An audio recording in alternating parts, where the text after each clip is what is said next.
Welcome back to my YouTube family. तर मी भारती तुम्हा सर्वांचं स्वागत करते आपल्या भारती नर्सिंग क्लास यूट्यूब चॅनलमध्ये. तर आजचा जो आपला टॉपिक आहे तो म्हणजेच VHND village health nutrition day म्हणजेच काय. तर हा जो क्वेश्चन आहे हा 15 मार्क्ससाठी क्वेश्चन पेपरमध्ये विचारण्यात येतो कम्युनिटी हेल्थ नर्सिंगमध्ये आणि हेल्थ सेंटर मॅनेजमेंटमध्ये. ठीक आहे. तर सुरू करूया व्हिडिओ सुरू करण्याआधी तुम्ही जर सर्वप्रथम आपल्या चॅनलवरती नवीन असाल तर भारती नर्सिंग क्लास यूट्यूब चॅनलला लगेच सबस्क्राईब करा आणि सोबतच बेल आयकन घंटेला सुद्धा प्रेस करा.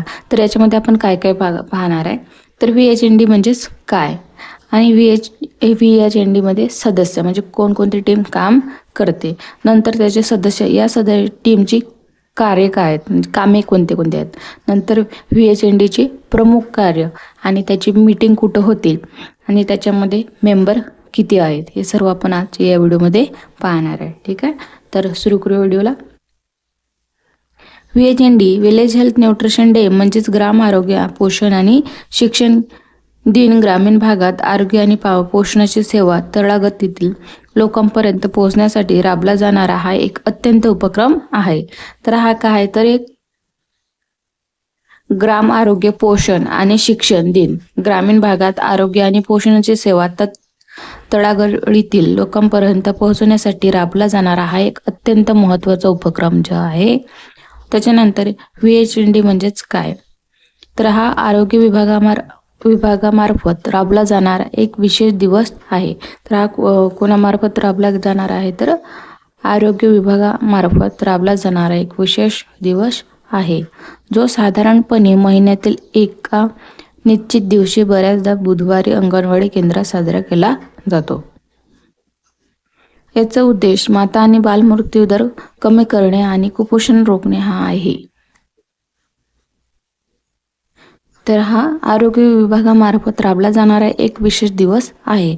तो साधारणपणे महिन्यातील एका निश्चित दिवशी बऱ्याचदा बुधवारी अंगणवाडी केंद्रात साजरा केला जातो.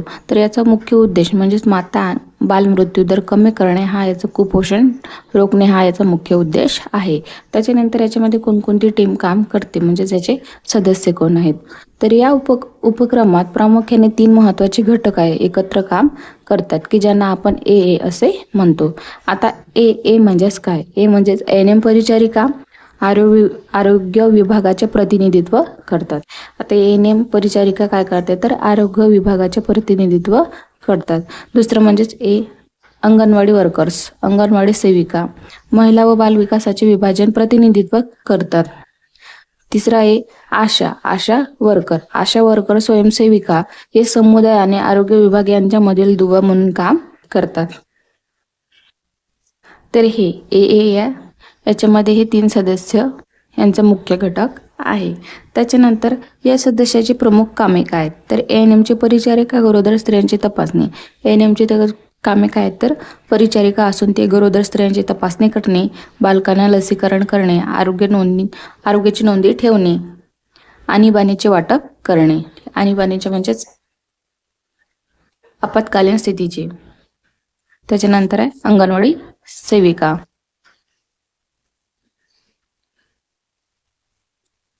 अंगणवाडी सेविका केंद्रात जागा उपलब्ध करणे. आता अंगणवाडी सेविका केंद्रात जागा उपलब्ध करते. मुलाचे वजन करणे, पूरक आहार वाटप करणे आणि नोंदवही अद्ययावत ठेवणे. अशा स्वयंसेविका गावातील लाभार्थ्यांना माता व मुले केंद्रात बोलावून आणणे, गृहभेट देणे आणि जनजागृती करणे हे याचे कामे आहेत. त्याच्यानंतर आहे VHNDचे प्रमुख कार्य. आता VHNDचे प्रमुख कार्य कोणते आहे ते पाहूया. पहिले जे कार्य आहे ते म्हणजे नोंदणी रजिस्ट्रेशन गरोदर माताची आणि नवजात बालकांची 100% नोंदणी करणे. दुसरं म्हणजे तपासणी अँटीनेटल केअर NSC गरोदर माताची 4 वेळा आरोग्य तपासणी करणे हे महत्त्वाचे आहे. नंतर 3 लसीकरण इम्युनायझेशन 0 ते 5 वयोगटातील बालकांचे वेळापत्रक नुसार लसीकरण देणे. आता 0 ते 5 वयोगटातील जे मुले असतील त्यांना लसीकरण वेळापत्रकानुसार लसीकरण देणे. नंबर 4 बाल आरोग्य व पोषण चाइल्ड हेल्थ बालकाचे वजन करून ते सॅम किंवा मॅप आहे या श्रेणीत आहे का तपासून कुपोषण रोखणे. नंतर 5वं जे मुख्य कार्य म्हणजे आरोग्य शिक्षण, BSc बिहेवियर, BCG म्हणजे बिहेवियर चेंज कम्युनिकेशन. ते केवळ माहिती देणे नाही तर लोकांच्या सवयी बदलणे, उदाहरणार्थ हात धुणे, शौचालयास वापरणे, जेवणाच्या आधी हात धुणे आणि शौचालयास वापरणे, कम्युनिकेशन त्यांना देणे, समुपदेशन म्हणजेच काउन्सिलिंग, किशोरवयीन मुलांना मानसिक पाळीच्या स्वच्छतेबद्दल आणि लोहयुक्त आहाराबद्दल मार्गदर्शन देणे.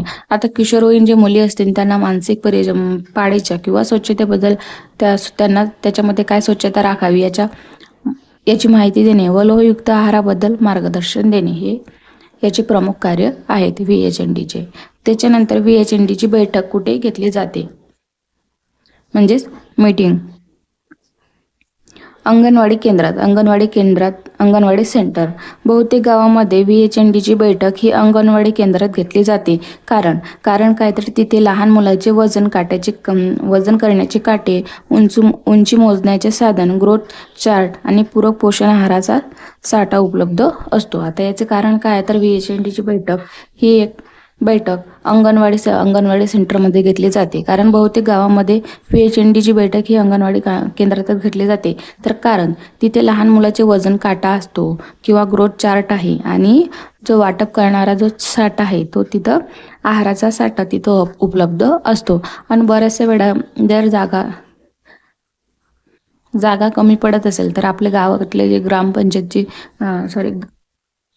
ग्रामपंचायतची जागा किंवा हायस्कूल, मराठी शाळा त्याच्यामध्ये सुद्धा ही बैठक घेतली जाते. ठीक आहे. तर बैठकीसाठी ठिकाण निवडताना खालील गोष्टीकडे विचारात घेतल्या जातात. आता बैठकीची जागा कशी असावी तर जागा स्वच्छ आणि हवेशीर असावी. जिथे बैठक घ्यायची आहे तिथे जागा म्हणजे स्वच्छ आणि हवेशीर असावी. तिथं पिण्याच्या पाण्याची सोय असावी. गरोदर माता आणि लहान मुलांना बसण्यासाठी पुरेशी जागा असावी. आता जे गरोदर महिला आहेत किंवा लहान मुले आहेत त्यांना बसण्यासाठी पुरेशी जागा असावी. लसीकरण करण्यासाठी एक खाजगी कोपरा म्हणजेच प्रायव्हसी तिथं असावी. आता बरेचशा वेळा लसीकरण करण्यासाठी एक खाजगी म्हणजे प्रायव्हसीची गरज असते. कारण त्या ठिकाणी काय होते बरेच मुलं किंवा माता जे असतात ते एका ठिकाणी येऊन तिथं वॅक्सिन किंवा लसीकरणाच्या वेळेस हे घाबरत जातात. त्यासाठी एक त्याला सेपरेट कोपरा किंवा प्रायव्हसी असणे खूप महत्त्वाचे आहे. त्याच्यानंतर बैठकीची पूर्वतयारी. आता मीटिंग घेण्याच्या अगोदर म्हणजे बैठक घेण्याच्या आधीची जी तयारी आहे ती म्हणजेच प्री प्लॅनिंग. आता 2 दिवस आधी याची प्री प्लॅनिंग करावी लागते.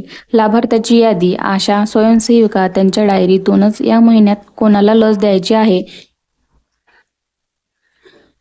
तर कोणाची तपासणी करण्याची आहे अशी याची तयारी ती करतात. गृहभेट. आता गृहभेटीच्या दरम्यान लाभार्थीच्या घरी जाऊन त्यांना बैठकीची वेळ आणि ठिकाण कळवले जाते. साधनसामग्री. अंगणवाडीत वजन काटा, BP मशीन व उंची मोजण्याची पट्टी आणि लसीकरणाचा साठा उपलब्ध असल्याची खात्री ही ANM करत असते. आता ANMची खात्री काय तर जिथं बैठक आहे त्या ठिकाणी BP मशीन, उंची मोजपट्टी आणि लसीचा साठा हा पुरेशा प्रमाणात उपलब्ध असल्याची याची खात्री ही ANM करत असते. नंतर नोंदवह्या आणि अहवाल. डॉक्युमेंटेशन म्हणजेच RCH रजिस्टर. माता आणि बाल आरोग्याचे सर्व नोंद माता आणि RCH रजिस्टर जे आहेत त्याच्यामध्ये माता आणि बाल आरोग्याची नोंद करावी लागते. नंतर MCP कार्ड माता बाल संरक्षण कार्ड त्याला असे म्हणतात मराठीमध्ये. तर हे कार्ड लाभार्थ्याला दिले जाते. आता ही नोंदणी झाल्यानंतर ज्या गरोदर महिला असतील त्यांना MCP कार्ड म्हणजेच माता बाल संरक्षण कार्ड दिले जाते. ज्यावर पुढील लसीची तारीख लिहिली असते आणि नोंदणी वही बैठकीला किती लोक उपस्थित आहे याची सुद्धा नोंद असते. आता जे MCP कार्ड असते त्याच्यावरच प्रत्येक महिन्याची किंवा 2-3 जसे ही लसीकरण जे आहे ते त्या MCP कार्डनुसार वेळापत्रकानुसार पुढील लसीकरण हे केले जात असते मुलाचे. ठीक आहे. त्याच्यानंतर देखरेख आणि मूल्यमापन. सस्पेन्शन. देखरेख आणि मूल्यमापन. आता हे सर्व म्हणजे बैठक पूर्वतयारी, नोंदवह्या आणि अहवाल, डॉक्युमेंटेशन ते या सर्व गोष्टीवर देखरेख ठेवण्याचे काम कोण करते तर देखरेख आणि मूल्यमापन म्हणजे सुपरविजन. तर यांच्या कामावर लक्ष ठेवण्याचे आरोग्य सहाय्यक म्हणजे जे मुख्य अधिकारी असतील ते भेट देतात. तर याच्यामध्ये 3 मुख्य अधिकारी असतात. तर ते 3 मुख्य अधिकारी येऊन त्याच्यावर लक्ष केंद्रित म्हणजे देखरेख ठेवण्याचे काम जे करत असतात. तर या मीटिंगमध्ये सदस्य किती असतात म्हणजेच मेंबर. आता याच्यामध्ये जेवढेही पाहिले जसे की VHND मध्ये जेवढेही सदस्य पाहिले तेवढेही सदस्य त्याच्यामध्ये ANM, अंगणवाडी वर्कर्स, आशा वर्कर्स व अंगणवाडी सेविका आणि ग्रामपंचायतीचा सरपंच सदस्य हे सर्व त्याच्यामध्ये मेंबर ॲड असतात. आता जेणेकरून काय जे गावातील समस्या असेल पाण्याची समस्या किंवा स्वच्छतेविषयी समस्या असेल ते याच्यामध्ये त्याच्यावर चर्चा केली जाते आणि ते सर्व चर्चेवर निवारण केले जाते. तर याच्यामध्ये एवढ्या मेंबरचे त्याच्यामध्ये सहभागी असतात. ठीक आहे. तर याच्यानंतरच्या आपण व्हिडिओमध्ये आपण घेणार आहे याचं बजेट म्हणजेच मॅनेजमेंट पैशाचं जे मॅनेजमेंट आहे ते आपण नेक्स्ट व्हिडिओमध्ये पाहणार आहे. ठीक आहे. तर तोपर्यंत तुम्हाला हा व्हिडिओ कसा वाटला कमेंट करा आणि व्हिडिओला जास्तीत जास्त शेअर करा आणि प्लीज चॅनलला सबस्क्राईब करायला विसरू नका. ठीक आहे. थँक्यू. भेटूया नेक्स्ट व्हिडिओमध्ये. तोपर्यंत बाय.